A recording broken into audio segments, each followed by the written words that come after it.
Komið sæl og velkomin heim í stofu, ég heiti Bryndís Svavarsdóttir. Í dag 27. október er 19. sunnudagur eftir þrenningarhátíð. Þema dagsins er lækning líkama og sálar, kraftur trúarinnar. Í lexíunni segir Guð, hverfið frá afbrotum ykkar, svo að þau verði ykkur ekki að falli. Fáið ykkur nýtt hjarta og nýjan anda. Og í pistlunni skrifa Páll, látið hvers konar beiskju, ofsa, reiði, hávaða og lastmæli vera fjarlæg ykkur og alla mannvonsku yfirleitt. Verið góðviljuð hvert við annað, miskunnsum, fús að fyrirgefa hvert öðru eins og Guð hefur í Kristi fyrirgefið ykkur. Og í Guðspjallinu læknar Jesús lamaðan mann. En við skulum byrja þessa stund eins og alltaf á því að signa okkur og við segjum saman í nafni Guðs, Föður, Sonar og Heilags Anda. Amen. Guðspjallið er úr Matteus í 9. kafla og hljóðar svo. Þá stég Jesús í bát og hélt yfir og kom til borgar sinnar. Þar færa menn honum lama mann sem lá í rekkju. Þegar Jesús sá trú þeirra, sagði hann við lama manninn, vertu hughraustur, barni mitt, syndir þínar eru fyrirgefnar. Nokkrir fræðimenn hugsuðu þá með sér, hann guðlastar. En Jesús þekkti hugsanir þeirra og sagði, því hugsið þið illt í hjörtum ykkar. Hvort er auðveldara að segja, syndir þínar eru fyrirgefnar, eða statt upp og gakk. En til þess að þið vitið að mannssonurinn hefur vald á jörðu að fyrirgefa syndir, þá segi ég þér, og nú talar hann við lamamannin, statt upp, tak rekkju þína og far heim til þín. Og hann stóð upp og fór heim til sín. En fólki sem horfði á þetta varð óttaslegið og lofaði Guð sem gefið hafði mönnum slíkt vald. Þannig hljóðar hið heilaga Guðspjall. Já, þema dagsins er lækning líkama og sálar, kraftur trúarinnar. Menn færðu lamaðan mann í rekkju sinni til Jesú og Jesús sá trú þeirra. Hvernig? Við vitum að Jesús gat lesið hugsanir manna. Mennirnir sem báru hann sögðu ekki neitt, en það lýsti sterkri trú þeirra að þeir lögðu það á sig að bera mannin í rekkjunni til Jesú. Fyrsta skrefið sem við tökum er alltaf í huganum, ákvörðunin og síðan kemur framkvæmdin. Jesús sá trú þeirra og orð hans hneyksluðu fræðimennina. Á þessum tíma lifði þjóð Guðs í þeirri trú að brot á lögmáli Guðs væri synd eins og berlega kemur fram þegar lærisveinar Jesú spurðu hann eitt sinn hvort hefur þessi maður syndgað eða foreldrar hans fyrst hann fæddist blindur. Nei, Jesús sagði við lærisveinana að líkamleg fötlun væri ekki refsing við synd. Og ef við hugsum þetta til enda, þá lifum við öll í synd og ættum þá öll að hafa einhverja fötlun.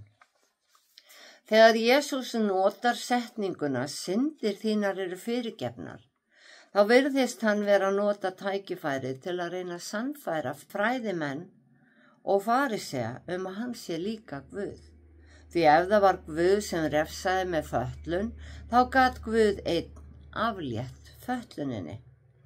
Og ef Jesús gat lækna manninn, þá hlaut hann að vera frá Guði. Eins og þeir sögðu sjálfir, hver getur fyrirgefið syndir nema Guð einn. Kraftaverkalækningar Jesú eru lýsandi dæmi lækningu sálarinnar. Því eins og ég sagði þá tökum við fyrst ákvörðun í huganum. Sálin tekur ákvörðun, sinnaskipti. Ég er ekki komin til að kalla réttláta til afturhvarfs, heldur syndara, sagði Jesús. Hann kom ekki til að stunda líkamlegar lækningar, heldur til þess að lækna sálirnar. En hann kenndi í brjósti hina sjúku og læknaði þá. Margir tóku þá trú vegna kraftaverkana, en aðrir vegna boðskaparins. Engin sjúkdómur var Jesú ofviða að lækna. Margir þeirra lýstu á táknrænan hátt ástandi þjóðarinnar. Hún var blind á boðskapinn, heyrnarlaus eða sljó gagnvart vilja Guðs, einangraði sig eins og líkþráir urðu að gera. Leiðtogarnir voru lamaðir og sáu ekki himininn frekar en konan sem hafði verið kreft í 18 ár. Jesús læknaði með orði sínu og fólkið varð heilt á svipstundu. En lækning sálarinnar, samfæringin að taka sinnaskiptum, tekur ef til vill lengri tíma hjá sumum. Við erum ekkert nema vani og þekkjum best þar sem við erum alin upp við, en við erum samt öll venjulegt fólk. Og svo ég taki dæmi mann sem hefur verið svarti sauðurinn eða harðlínumaður í skoðunum, fyrir þá er erfiðast af öllu að taka uppeyju í lífinu. Og þá er það vegna þess að það tekur svo langan tíma að vinna upp traust annara. Þrátt fyrir lækningu lamaðamannsins gátu fræðimennirnir ekki tekið þessa uppeyju í skoðunum sínum. Lækningin skipti þá engu. Orð Jesú voru guðlast í þeirra hugum og það varð að finna leið til að refsa honum. Fræðimennirnir lifðu eftir lögmálinu, bókstafnum, hvað mátti og hvað mátti ekki gera, en ekki eftir trúnni á Guð. Það er trúin en ekki bókstafurinn sem mýkir hjörtu okkar og finnur til með náunganum. Lætur okkur til dæmis samgleðjast þeim sem hefur losnað úr ef til vill ævi löngum fjötrum og er ekki lengur byrði á fjölskyldunni eins og var raunin hjá lamaðamanninum. Kristin trú leggur áherslu á kærleikann, að elska Guð og elska náungan. Við erum jú öll venjulegt fólk, en erum oft dæmt harðar fyrir trúna, því að við eigum að vera betri en aðrir. En kristið fólk er ekki hafið yfir deilur. Það hefur ólíka skoðanir og er mistilfinningaríkt. Hinn forni gríski heimspekingur Aristóteles sagði: allir geta reiðst. Það er auðvelt. En að reiðast réttum aðila, hæfilega mikið, á réttum tíma, af réttri ástæðu, á réttan hátt, það er ekki auðvelt. Og Páll postuli vissi að ef deilur dragast á langinn, sé erfiðara að sættast. Þess vegna skrifar hann: látið sólina ekki setjast yfir reiði ykkar, verið góðviljið hvert við annað, miskunnsöm, fús að fyrirgefa hvort öðru, eins og Guð hefur í Kristi fyrirgefið ykkur. Langvinnar deilur geta yfirtekið almenna skynsemi, því það er hlaða utan á sig eins og snjóbolti, og upphaflegur ágreiningur jafnvel gleymist. Því er öllum nauðsynlegt að geta fyrirgefið, en það er einnig nauðsynlegt að vita hvenær á að dusta ríki af fótum sínum og yfirgefa svæðið, eins og Jesús sagði, ef maður er ekki velkominn. Fornkapparnir töluðu að grafa stríðsöxina. Allt ósætti hefur áhrif á framkomu okkar og erfitt eins og Aristóteles sagði að láta í ljós réttmæta reiði, það er hæfilegan skammt á réttum tíma og láta þar við sitja.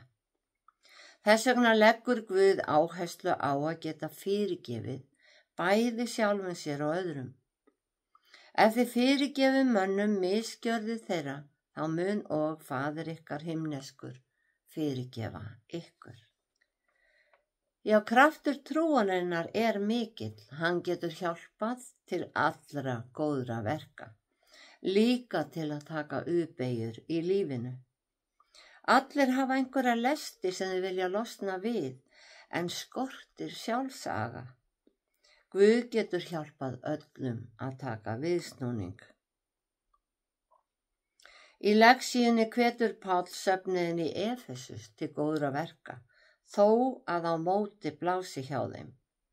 Lífið verður ekki dans á rósum við það eitt að verða kristinn. Lengi lifir í gömlum klæðum og venjum. Páll notar samlíkinguna að afklæðast gömlum og íklæðast nýjum manni. Því hinn gamli maður var krossfestur og grafinn með Kristi og samlíkingin í niðurdýfingaskírninni er að upp úr vatninu stígi nýr maður endurfæddur í Kristi. Eða eins og þema segir, fær lækningu á líkama og sál. Af þessu tvennu er lækning sálarinnar mikilvægari en líkamans. Nýlega las ég frásögnina þegar Jesús læknaði 10 líkþráa menn. Einn þeirra sneri við og gaf Guði dýrðina eins og Jesús orðaði það sjálfur. Hann einn læknaðist bæði á líkama og sál. Hinir 9 læknuðust aðeins á líkama. Við þurfum að taka sinnaskiptum, endurnýjast í anda og hugsun, lofa Guð og gera greiðan veg að hjartanu fyrir son hans Jesú. Í lexíunni erum við hvött til að breyta rétt og fá okkur nýtt hjarta og nýjan anda. Snúið ykkur til mín svo að þið lifið, segir Drottinn Guð, sem þýðir takið sinnaskiptum. Í Guðspjalli dagsins reisti Jesús upp lamaðan mann. Líkamleg fötlun hans var ekki refsing Guðs vegna synda hans eða foreldra hans.